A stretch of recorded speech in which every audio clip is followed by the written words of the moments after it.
May I share a long-standing hot opinion about the animal kingdom? Okay. Sure. I don't believe in the food chain. Hell yeah. You know what Stop that catchphrase saying that so means. much. That means it's time for the Musers, the podcast. I'm your old pal, Gordo. I'm George. I'm Craig. All right. Got that out of the way.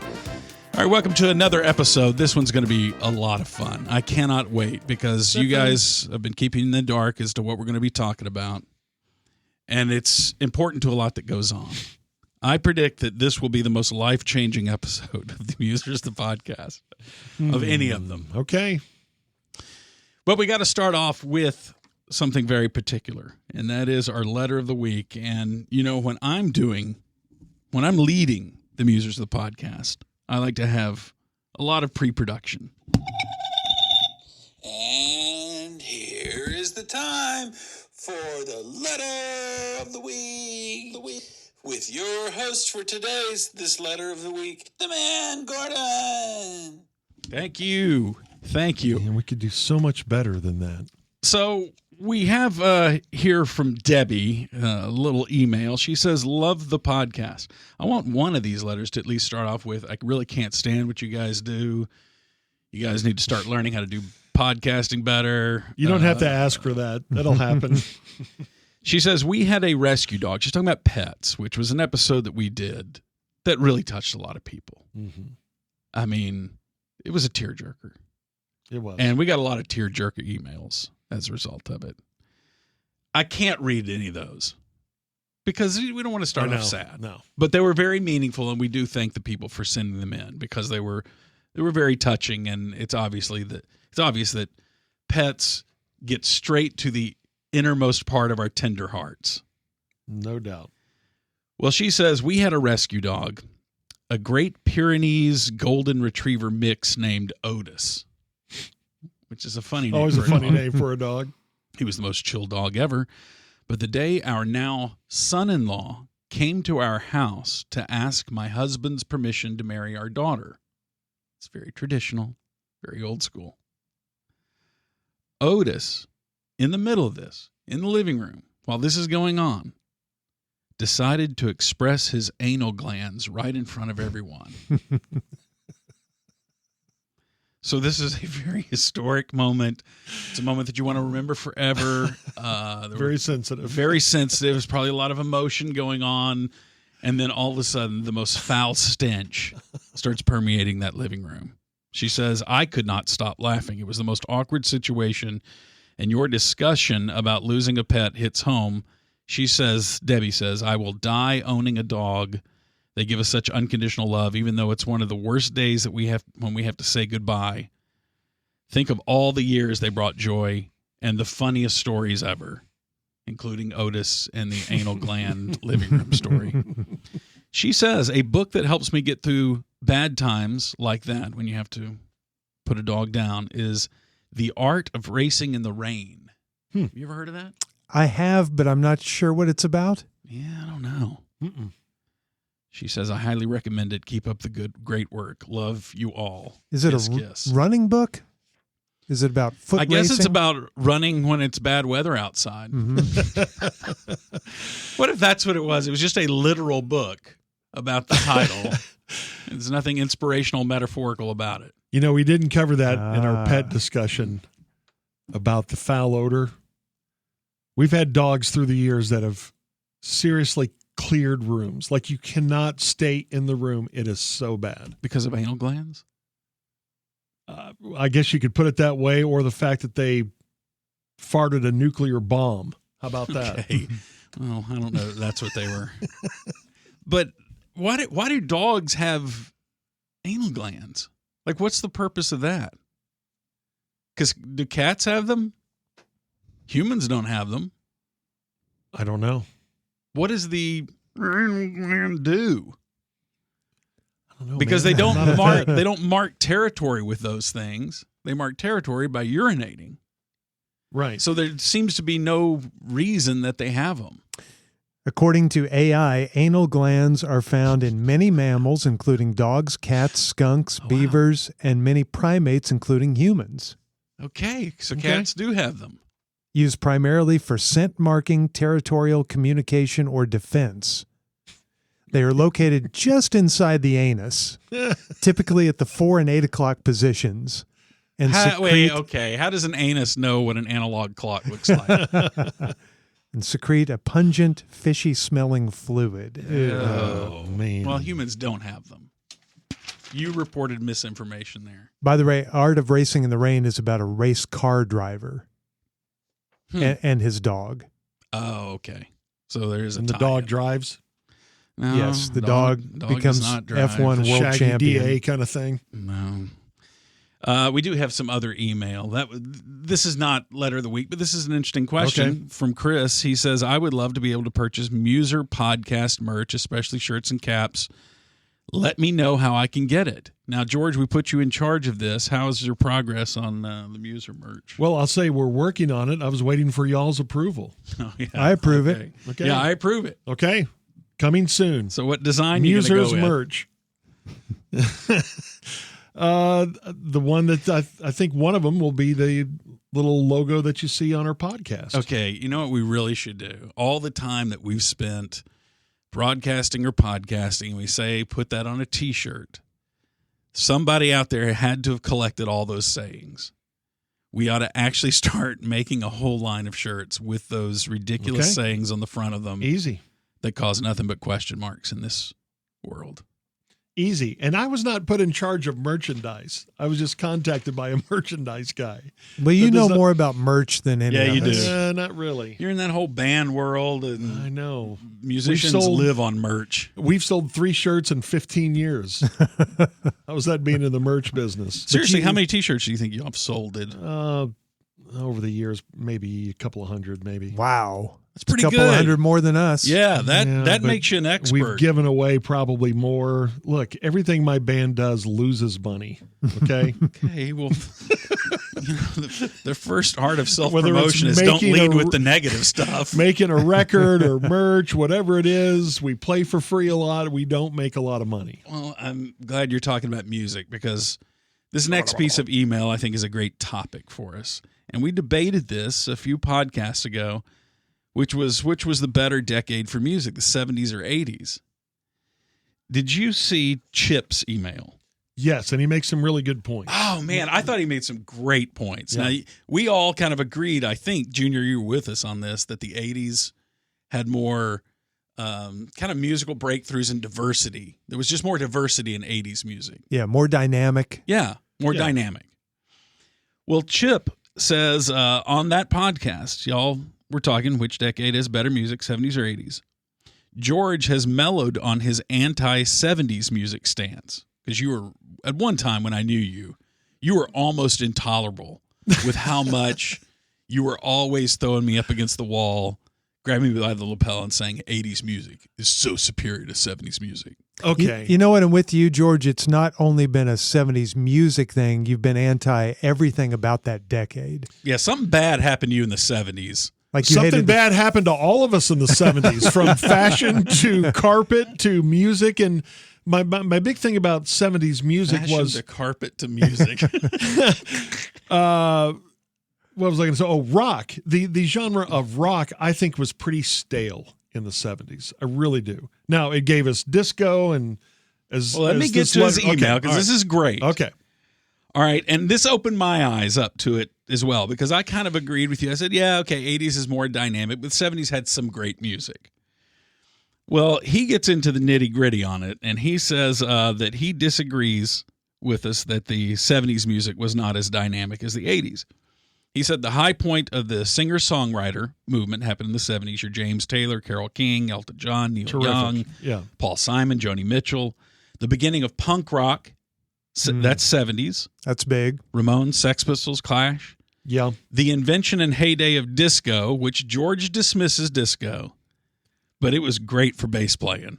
Yes, it was very impactful, and I like some disco. And I would push back a little bit on punk. I would say it was more accepted, and I would say it became more popular. It was at the very end of the 70s. when Yeah, it punk was really- 78, 79 and Yes. stuff, but still, that's in the 70s, and that's when it broke through and was invented, Okay. that style of music. So, yeah, you had disco with Chic and Bee Gees, Donna Summer, and all that stuff. Then you have the beginning and the heyday of outlaw country. Think about how revolutionary that was. No doubt. With Willie and Waylon and Christofferson and Jerry Jeff Walker, all those guys. The formation of metal happens in the 70s. Black Sabbath, Judas Priest, Deep Purple, AC/DC, all that starts in the 70s. Arena rock starts in the 70s. Glam rock, David Bowie and Roxy Music and T-Rex, all that. Great stuff. 70s. Americana music, Townes Van Zandt, Guy Clark. Terrific. Graham Parsons. The invention of new wave, that also starts in the 70s. A lot of these genres, though, thrived in the 80s. They They did. may have started, but they really thrived, and I think they found had a bunch of flashpoints in the 80s. But they had a good at least 3 years towards the end of the 70s that this started. That's True. the incubator that created the diversity. Yeah, according to Wikipedia, punk rock started in the mid-70s. See there? Okay. See there? All right. Goth music, Joy Division, Susie and the Banshees, that all began in the 70s. Reggae music, Bob Marley, the pinnacle of that was in the 70s. Funk, Parliament Funkadelic, Kool and the Gang, that's all 70s. Now they also had hits in the 80s, but electronica developed in the 70s, power pop developed in the 70s, yacht rock in the 70s. Yeah. That's pretty Wow. diverse. That's It a is lot. diverse. Yes. And I guess I just looked at it from the again, the genre of just rock. So much of, at least my perception of the 70s and why I really gravitated towards groups like The Alarm and U2 and The Fix in the early 80s was because I thought what was going on in just rock outside of Van Halen and a few other groups, it's like, man, that stuff has already been done. This is something different. This is some of it based on punk that started, I guess, in the 70s. But I think that music and a lot of those things you listed really thrived and dominated the 80s, and it didn't have much of a foothold in the 70s.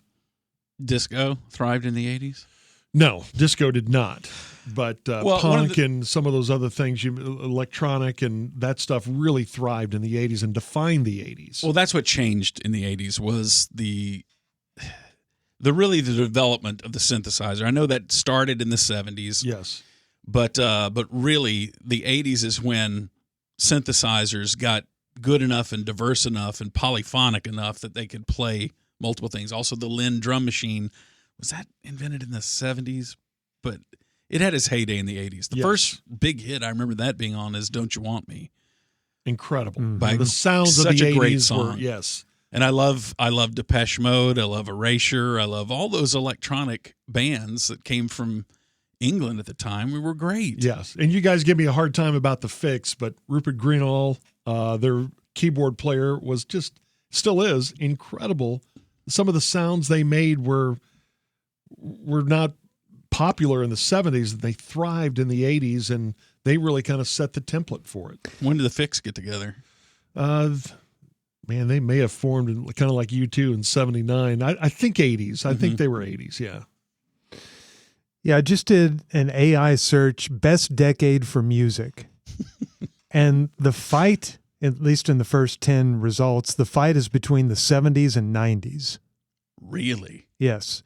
I think the 90s have gotten a lot of cred lately. Yep. Like young people love 90s music, and 90s is seen as the real heyday, as kind of the last stand for kind of humanity as far as before the internet came in and just scooped out our brains. And for music, it cites the explosion of hip hop and pop. Mm-hmm.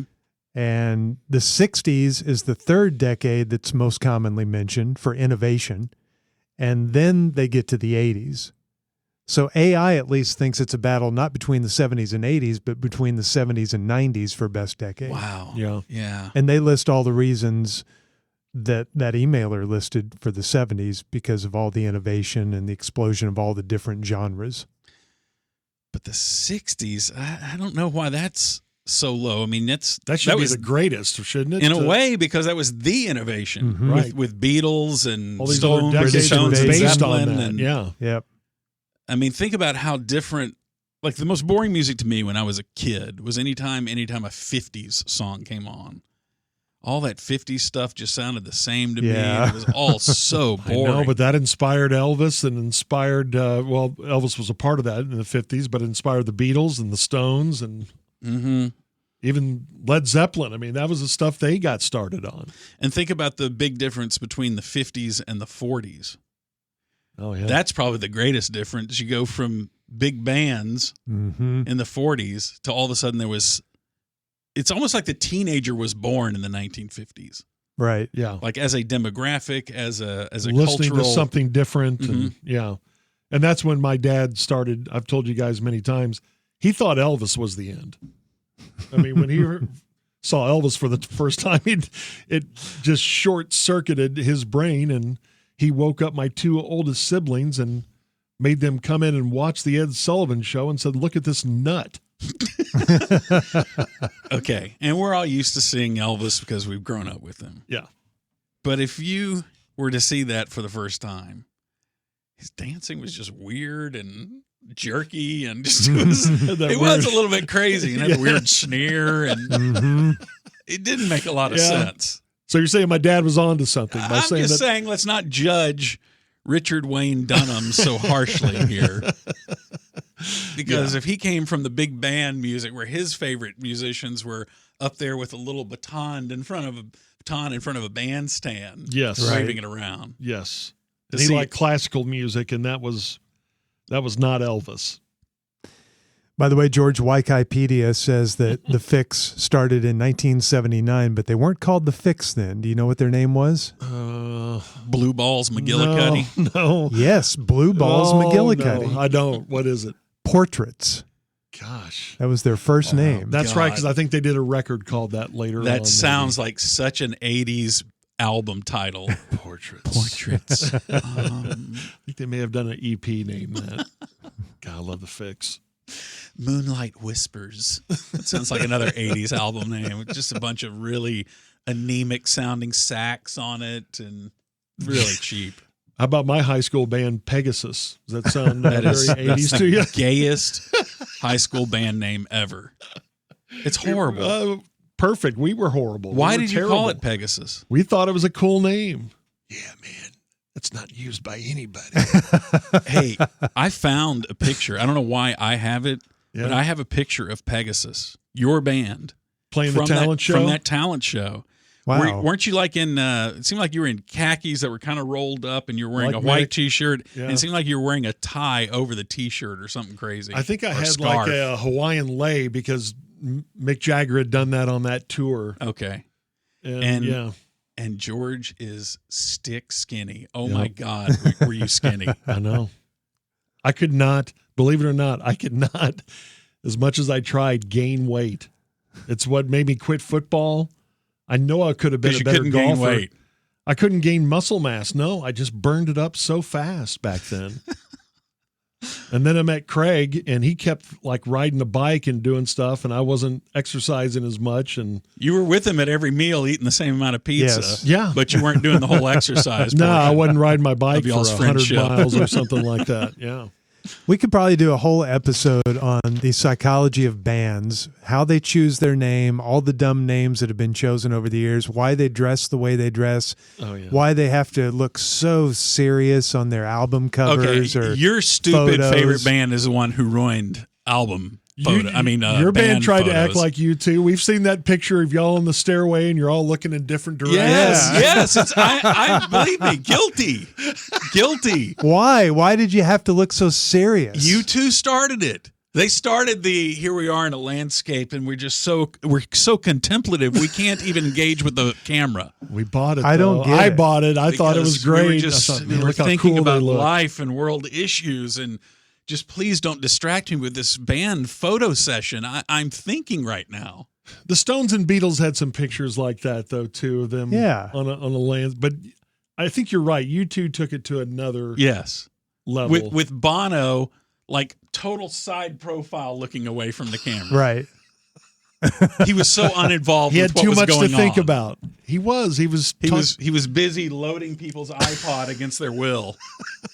And I think most bands, they think about what they're going to wear for hours and hours and hours, trying to come up with something that looks like they didn't think about it for more than 2 seconds. Right. Yeah. Yeah. So they're fell so into this outfit. yeah, into the image and the look, and then the choosing of the names. And I think, just in our experience with our radio stations band, I think that sound checks could probably get done in about 4 minutes, but bands like to pretend that no, this just doesn't sound right. Give me a little more here. And sound checks take an hour. Yeah. And I think that's all for show. I think it's 100% for show. Why would they want to be there longer than they had to be? Because they all know what an in-tune guitar sounds like and how loud this speaker should be. They all know it, could get it done in 4 minutes, but they want to be seen as real professionals that have such fine-tuned ears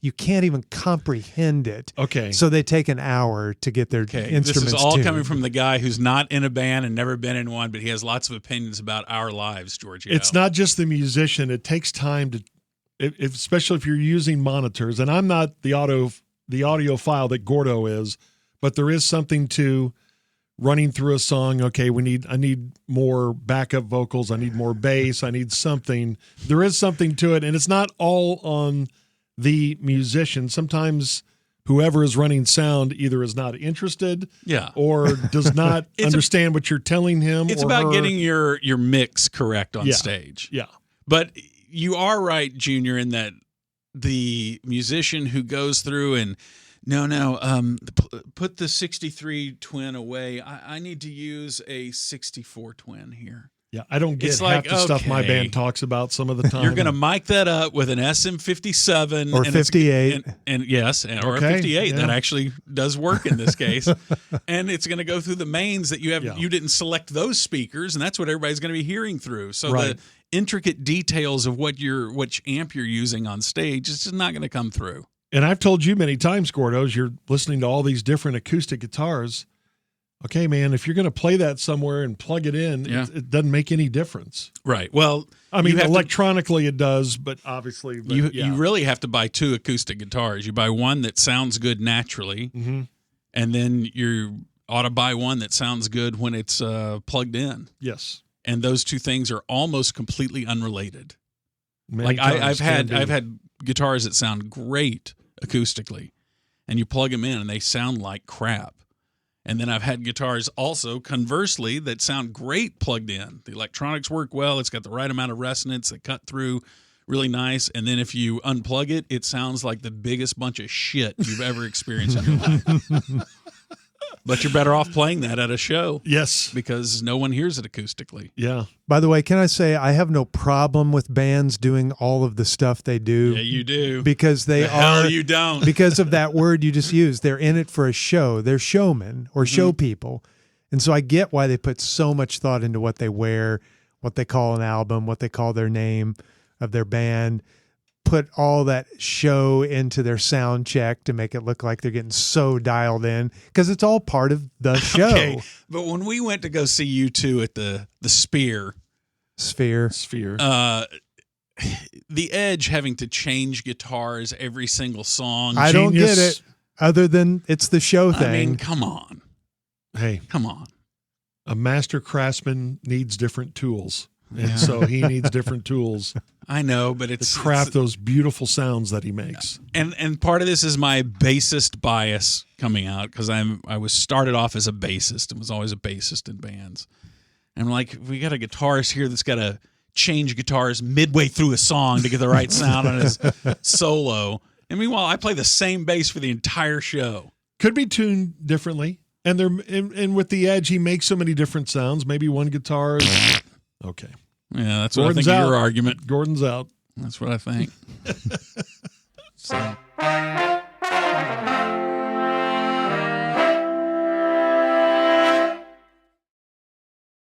All right, you ready to do a little news?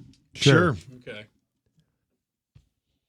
And now it's time for What Are People or Should People Be Talking About? With a look at the news with your purse man for the news, Gordon Key. Yes. Think You know about doing what? a take two on that? Yeah, your voice guy can try it again. Thank you. No, it's perfect. When you get perfection the first time, you leave it. All right, we start off, we just had Easter. We just had April Fool's Day. Mm-hmm. And I didn't do any pranks on April Fool's Day. I don't think you guys did it either. No. I think we're beyond that. That's beneath us to do pranks. But there was some misinformation that went around on April 1st that touched me. And that was the announced death of the 193-year-old tortoise named Jonathan. This is that famous tortoise that's recognized by the Guinness Book of World Records, or Guinness World Records book, that he's the oldest living land animal and the oldest tortoise ever. Like how they can certify that, I don't know that? But okay. How do they know he's 193? His birth certificate. Yeah, he wrote off and sent in the $10 and got a certified copy. No, because they have pictures of him when he was estimated to be about 50 years old when he was brought to this island of St. Helena in 1882, which is where he still lives, this island of St. Helena. And he was 50 years old in 1882. And we have photographs of him, smokes. This whole time, and they know him. I mean, he lives there at the island. Anyway, it was announced on April 1st that he had passed after a long and full life. And, of course, millions of people responded to this because everybody likes these kinds of animals stories, that something so old has been here for so long and people expressing their condolences. Well, the government there on St. Helena said this is BS. He is not dead. He's still alive and he's still fine. And they sent out a picture of him roaming the grounds of the governor's residence there. Thank God. In St. Helena. So he's still alive. So thank goodness Jonathan is still alive at 193 years old. What amazing So your animals they tortoise are. could live to 200 years old? No, I don't think so. She's a smaller Different kind of tortoise. Okay. You know what's weird is that those bigger tortoises, you know how we just did our pets episode of the podcast, and one of the crazy things about pets is that you have a smaller dog, they'll live a long time. Yeah. You have like a Great Dane, they live like 2 weeks. They grow to full size in a week, and then they die at the end of the second week. But bigger dogs have a hard time living to 15 bigger years. dogs, I think Great Danes seriously live to be around average, 8 years old? 7 or 8. Something like that, which is really sad. But it seems like tortoises are kind of different. Those bigger ones live for those incredible long periods of time. That's wild. But I think that the one that I have, she's a Russian tortoise, and they can live up to 80 years estimate. Okay. And she's probably around 50 years old now, but I'm worried about her because just last night I found her. I couldn't find her anywhere, and I went over to where she lives and searched the whole property. Finally found her. She had dug up under this log, and she was really, really muddy, and she had knocked off another portion of her back shell. She's lost 2 little sections of her shell, and that worries me, and I can't find anything online about what do you do. Can I buy her a fake shell? Maybe put some caulk on it or something? Yeah. Dap it up somehow. I don't know. Because she's all right. Yeah, what if that damage to the shell is the thing that gets her? And it happened under my watch. Well, she's had a good run. Speaking of tortoises, there's a sports tie-in to a tortoise story. The Brewers Rally Tortoise. They have that? I'm telling you, there's a lot about this story I don't understand. First of all, it leads with the manager of the Brewers, Pat Murphy. You've heard of his pocket pancakes, right? Yeah, I've heard something about that. What is that? At some point during a game, he reached inside the pocket of his hoodie and pulled out a pancake and started eating on it. And the camera caught this, and everybody was like, wait. Did he just pull a pancake out mid-game and start eating a pancake? That's not the type of food you keep in your pocket. When have you ever known someone that had pocket pancakes? Never. The only worst food to keep in your pocket would be soup. Yes. Soup is the worst. Did Napoleon have tater tots in his zipper pocket in his God, pants? that grossed me out so much. Get your own. Because all that oil would be migrating out of them. And I'm assuming that Pat Murphy didn't have syrup on these pancakes or butter. Right. I'm assuming he was raw dog in the pancake. Yeah. Well, so he had the pocket pancakes, and I guess the Brewers recently there was some rain out. They couldn't play. He was in an interview about the rain out, and he said that he was told no more pocket pancakes, so he had something better, and he pulled out a pocket tortoise. So he had a tortoise, I guess, with him, and it's a baby sulcata tortoise. Now, those live a long time. They can live up to, 70 or 100 years, something like that. Okay. And they're the ones that get really big, like 100 pounds or more. Darn. 200 pounds, 300 pounds, Okay. 7,000 pounds, these sulcata tortoises. That's the kind that our friend Davey found in his neighborhood and went and almost threw in White Rock Lake. A big old sulcata tortoise that can't swim. Would have drowned immediately. murdered. Right, but he didn't know that, same as I did when I first saw this tortoise. I don't know the difference between an aquatic. I thought I would have no idea. all Yeah. turtles were aquatic. No, some turtles are tortoises, and they are land roamers. Mm-hmm. So the Brewers now have a rally tortoise, and they've released all this footage of him inside the locker room, the players feeding this rally tortoise, and they have a tortoise with the Brewers. So he's in the clubhouse, dugout. Do they ever let him crawl around the field? And I don't think it Take can roam. infield. It can't. Boy, the first hopper that hits off that tortoise shell and goes springing up into the air. He would be a terrible pinch runner. oh my gosh, yeah. Terrible. I wish I could sell you guys on tortoises. You ought to get a tortoise. Yeah. The thing is, they live so long that you got to put them in your will because they'll outlive you, and they got to go to somebody. So, God, this Pat Murphy has tons of bits, doesn't he? Yeah, he does. yeah, pancakes and tortoises. Yeah. If I was to give you two guesses as to the two things he had bits about, Wouldn't have guessed would you either. put those items together? Speaking of animals, in Peru, they are the first country to recognize the rights of insects.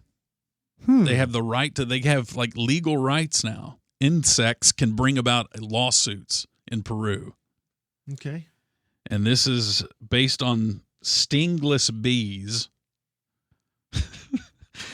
They have like 700 species of stingless bees. And they're trying to protect them because people are swatting them thinking they're stingers. I guess so. And they are protecting their habitat and so on, but the bees can themselves file a lawsuit.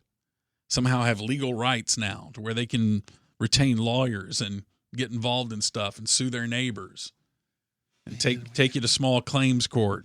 Very Bring you small up on- claims We've got court. enough red tape It's a in this gnat. world, don't we? Well, they don't have like a little bitty juror's box Here and a comes- little bitty judge's stand. Here comes a little bitty gnat judge, sits down. So what do you do? I'm an insect lawyer. A what? Oh, people who've been victimized by family members? No, I don't think you heard me correctly. No, I I'm said talking insect. about beetles, Insect. ants, things like that. So, yeah. Bees. So that's a little quick hit on animal rights for you. They have the right to exist, and they have the right to thrive. Okay. Gosh. These are very generic. Don't dismiss this. This is important. They have the right to live in clean, intact habitats with ecologically stable climate conditions. So in our country, dogs have those rights. No. No animals have I don't any think rights so. like that. Unless a good PETA question. stands up for him. Well, he's producing right now. He can't. He That's needs to focus on Peter. this. Oh. Like, I'm wondering why this is big news in Peru. I'm guessing because in very few, if any other countries, insects have rights. But does that mean that in some of these countries, other animals, other creatures do have rights? Yeah, I would think that some animals have rights. But do they have the right to sue people? Which that seems Yeah. A waste of interesting to time, me. yes. No, interesting to me is the rest of the sentence. Humans can sue on behalf of the insect. They've just got nothing going on in Peru. In Washington, D.C., they've put rats on birth control Now that's a good idea. because they're trying to curb the rat population. Do you understand the idea that they have of capturing feral cats? We have this in Dallas-Fort Worth, where we're from. They capture feral cats, they fix them, and release them back into the wild. Because we need them Why? to kill rats. I don't think so. That's not why they do it. There's some other explanation I've heard before that it's better to do it this way than to just take them and Hold them hostage and euthanize them. Right. And it's not just feral cats. There's they'll do this with exotic species, and they'll take snow monkeys or something that are terrorizing a town, and they'll take it and put them on birth control rather than just eliminate them. They put them on birth control, and that seems weird to me. Not that I'm advocating to kill them, but it seems like if you want to assure that they won't tear stuff up, that's what you do. May I share a long-standing hot opinion about the animal kingdom? Okay, sure.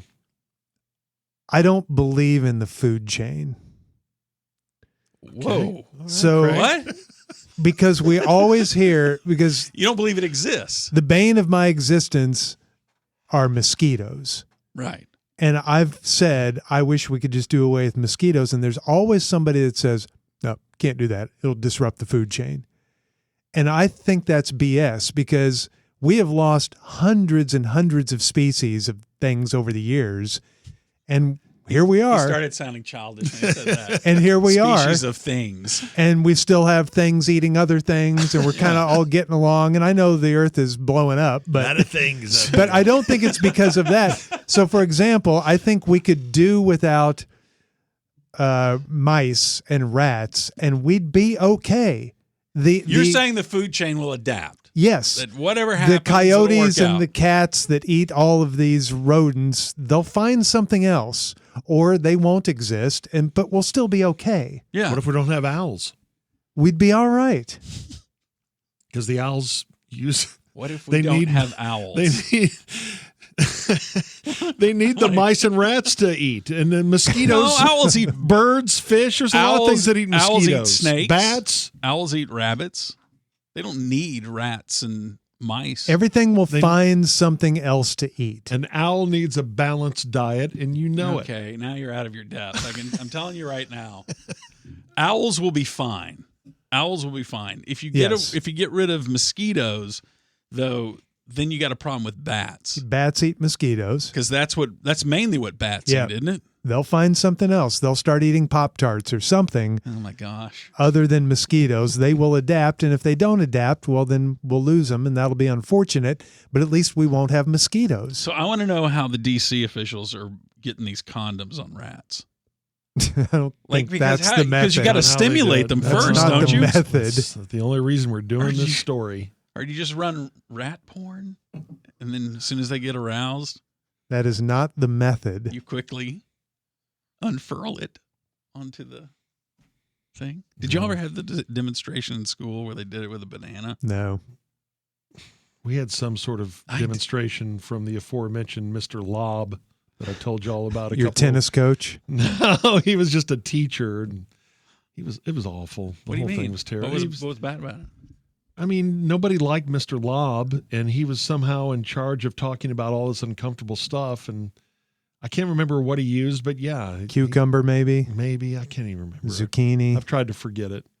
God, our teacher, he used a banana, had a condom, and unrolled it onto the banana. And we were like, God, this is really weird. And, we're kind of giggling and stuff. And then all the giggling went away when then he used it on himself. No. And we thought you didn't have to go that far to show What's us. We got the wrong with idea Stop it. with just the condom on the banana. We didn't have to see the banana disappear, then reappear, then disappear, and reappear. Did he call you up to the front of the room to help him? Yeah, well, no, I just had to stand 10 feet away. He said, stand 10 feet away and just maintain eye contact. By the way, back to the bat thing. Mm-hmm. We can realize a world without bats. Ask the Texas Rangers. I like that sports joke. Sports joke.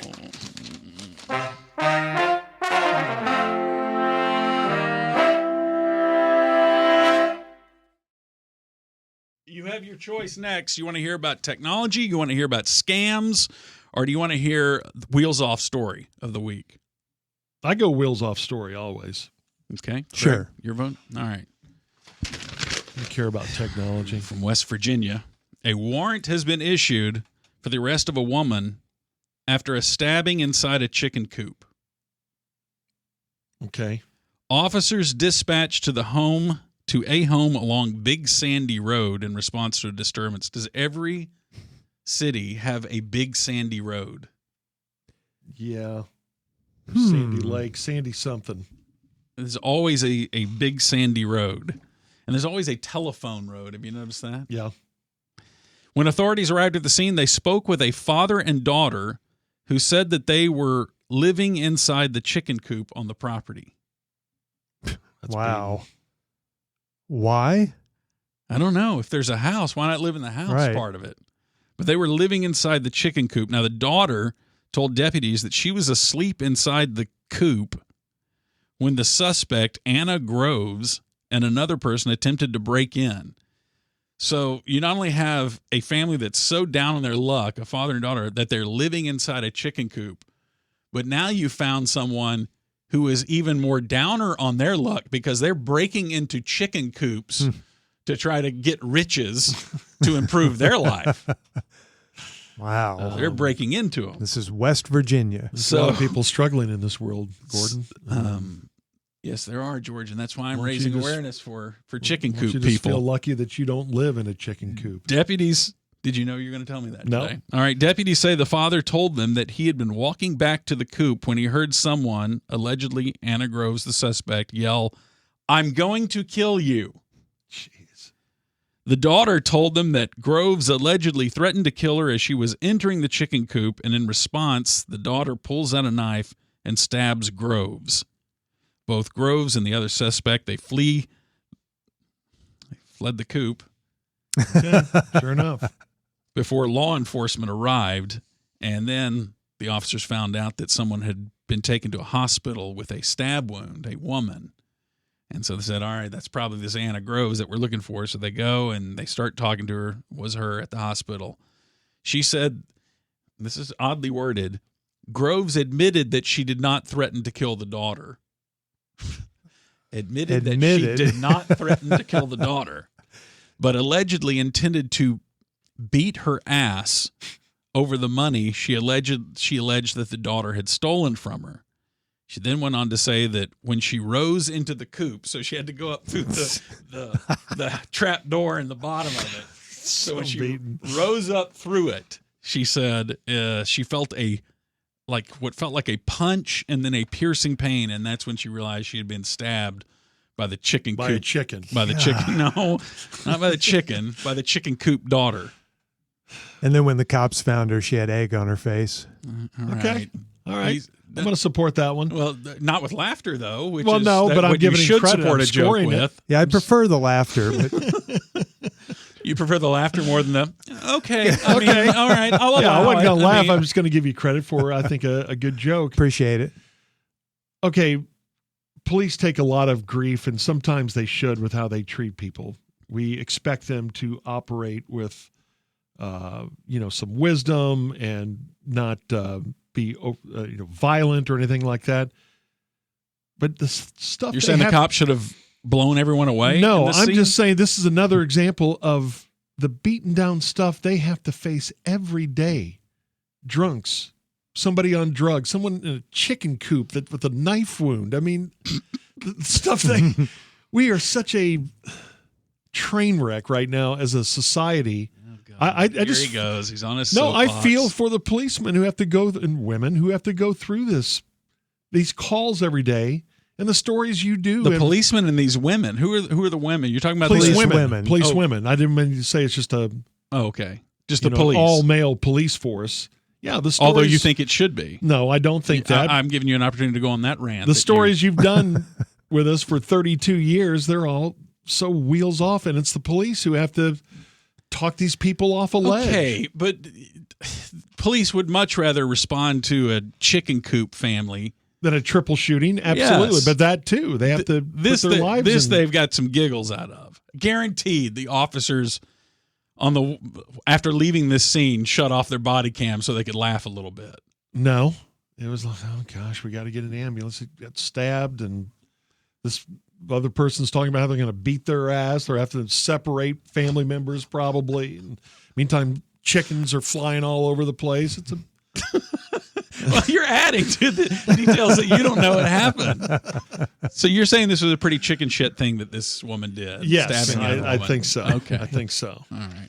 So that was Wheels Off story. And then I do want to do one more medical story before we get into our hypotheticals, this week's hypotheticals in Gordo's Corner. You know what you can do to prevent prostate cancer? Yes.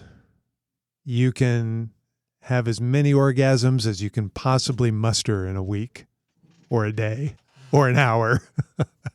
Okay. The more you have it, the healthier your prostate.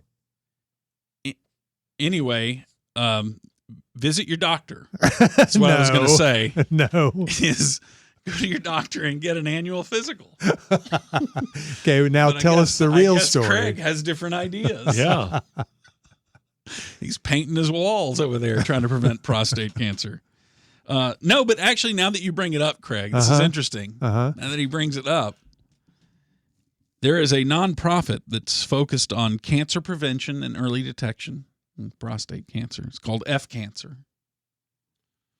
Why are you rolling your eyes? Because we're so dumb as a society. The only reason we can really join a cause of fighting cancer and contributing to cancer research is to call it F cancer. Yes. To fight cancer, I would think that That's this is probably an not appropriate what name. F stands for. What did you think it stood for? You know what it stands for. Keep going.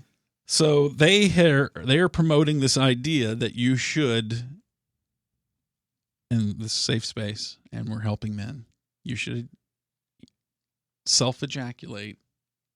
Told you. This is not As- new information. This was as out there like much- 20 years ago. As much as and you this can. story recycles about every 3 weeks. As much as you can. They have a mission statement, they say, to beat cancer off, literally. God.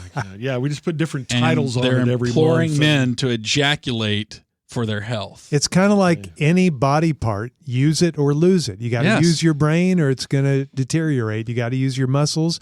And in this case, you've got to use your prostate. And the emerging research on prostate cancer and ejaculation shows that there is a correlation between the amount of times Like I that said, you... I know that's been out there for a long time, but it recycles every month. So No, It's a good reminder. you're saying there's a refractory period on this news story. yes, and it's just so people like Gordon can crack all the jokes and There's no jokes. they This beat this off is cancer and No, things like that. there's no jokes. That'll get him through the day. Data from long-term health and lifestyle studies assessing more than 50,000 men since 1986 suggests that those who ejaculate 21 or more times per month had up to a 22% lower risk of prostate cancer than those who ejaculated less. Well, it's been a good one. What? Oh, no. So men, So you our don't- listening audience, men, get after it. And women, help your men get after it. Yes. Yes, that's your play tonight. Yes. Say, honey, will you help me prevent prostate cancer tonight? And This will is be for Gordon's my health. play Hey, quick. 3 weeks from now when he says cites another research effort that comes up with the same information. Before we head out the door, can you kind of prevent prostate cancer real quick? Gosh. Hey, before you go to sleep, do you mind preventing prostate Honey, cancer? honey, I hate to wake you up right now, but I'm sensing prostate cancer coming on. Can you help me? So, all right, 21. Do you think that you hit that number? Wait, George is I'm looking at me looking like at you. I'm crazy. No, I'm looking at you. Yes. I want you to surpassed answer. this 21. He each finally month. answered a question. Yeah. Okay. Yeah, I hit that number in a day. Oh, whatever. Do you think that There are. I am you know what? There are teenagers that hit that number in a day. Yes. Yeah. You're making that proclamation right now. I'm making that proclamation. Okay. All right. Yes. Go You've ahead, been George. warned about this before. Go ahead, George. Do you No, hit I 21? wasn't going to say anything. I'm just listening. No, you have to answer. I answered it. I answered. I gave you my answer. Well, it's been a good one. So you do not ejaculate at least 21 times a month. No, and I don't think That's 3 out of every 4 days. no, there's no way, and you don't either. Absolutely, I You do. don't either. Yes, yes. I'm determined to have a good prostate. Man, if there's a story with prostate or ejaculate, he will do it. Who are you pointing to? You, Oh, Who's you? This is an audio Gordon medium. Keith, the person who asked the question. they say though that if you do not hit like it's not a magical number, so you should at least try to increase your frequency, no matter if you're well below 21 or not. They say you should try to have more. So George. men get after it, and women help your men get after it. Right. Yes. According to the American Cancer Society, prostate cancer is the second most common cancer in men in the U.S. After skin cancer. Wow. 1 in 8 men will be diagnosed with prostate cancer in their lifetime. I have several friends, all kind of same age, who have been diagnosed. Really? Yeah. With prostate cancer. Yes. It's a really weird cancer because you can have it for like forever. Like I have a friend who also was diagnosed with it at the age of like 39 or 40. It was really young. Maybe he's in his early 40s. But they say it's so slow growing, you monitor it. Yeah. Like he was told, they said, yes, your number indicates that, we would consider you having prostate cancer. He was like, oh, crap, what do I do about this? What do I do? And they said, we just watch it. Yep. That's all. You just monitor it. Now, That's of course, wild. if it gets advanced, then that's what you're trying to prevent. If it gets bad, obviously some guys do have surgery to have their prostate removed and all that. And that can cause a lot of problems. So the best idea, of course, with any cancer is prevention. Get that test, either the digital test or the PSA test. I know, Gordo, you prefer the digital. all about yes, I prefer the digital. I also like the analog too, though. The analog is good as well. My gosh. I'm the only one of us that got a never prostate heard- exam at the age of 23, so That's a true I want to story. hear it by a drunk doctor. It's just so, Is he still practicing? Who had suspicious. eyes for you. Yeah, I did look him up, and he's still practicing, and it was triggering to me to see his picture. So thank you, That's George. why I asked. Thank you, George. I prefer I not was to be asked concerned. about it. I was what do you think about concerned. that? I Well, prefer not to be asked about it. okay. You out high horsed me. Okay. And then finally we have to end with this. And now it's time for Gordon's Philosophical Conundrum. And here is the man right, that right. has the That's conundrum me. for you. It is It's going to be to me. all the Gordon people. All right, here we go. The conundrum this week. Trying to think of which one I should do. I think I'm going to do this one here. Would you rather get along really well with everyone, no matter what the conflict is? Like you could be next to somebody who says that they're spouting Nazi stuff, and you don't really disagree with them too much. Okay. Or make $1 million a year and low grade argue with everyone you come in contact with. I think it should just be the last part of this. Low okay? grade argument. So for $1 million a year, would you low grade argue with everyone you come in contact with? No, that would be exhausting. You would hate your life. It would Yes. not be $1 worth million $1 bucks a And year. people would No. hate And you never Yes. have to work a day in No. your life. People would No. so hate you. No way. You just have to kind of that you start just- minor arguments over everything. and I've known people like that, and you're ready to strangle And they them do it after for free. 30 Yeah, and they do it But for this free. is $1 million a year. I don't know. Maybe No we way. signed up for this hypothetical. $1 million a year could buy you a lot of friends. It's like, well, it's kind of a beating to be around Gordon, but he does pick up the check all the time at every meal. George, I think So- you're onto something. I think he did this hypothetical many years ago. That's No, how he I affords didn't. all those typewriters. No, I didn't. But yeah, it's just the poor person behind the counter is like, here it is, chicken sandwich and fries. Oh, fries, huh? I'm supposed to be excited about fries. I don't know what you mean, sir. It's just this is your order. Oh, is it? Is it my order? Oh, okay. God. I'm gonna go eat my order now. No, you'd be a miserable human. No one would like you. You'd hate yourself. I think it'd be great. It would not be worth that. I want to money. do that. Matter of fact, I'm going to bargain with this, and I'll do it for $500,000. Yeah. Why? I'm talking the hypothetical They're down offering you $1 million right now. Gordon did this for free from age 16 to about 27. So yeah, what's the big deal? Oh, dang it. So you guys both said no.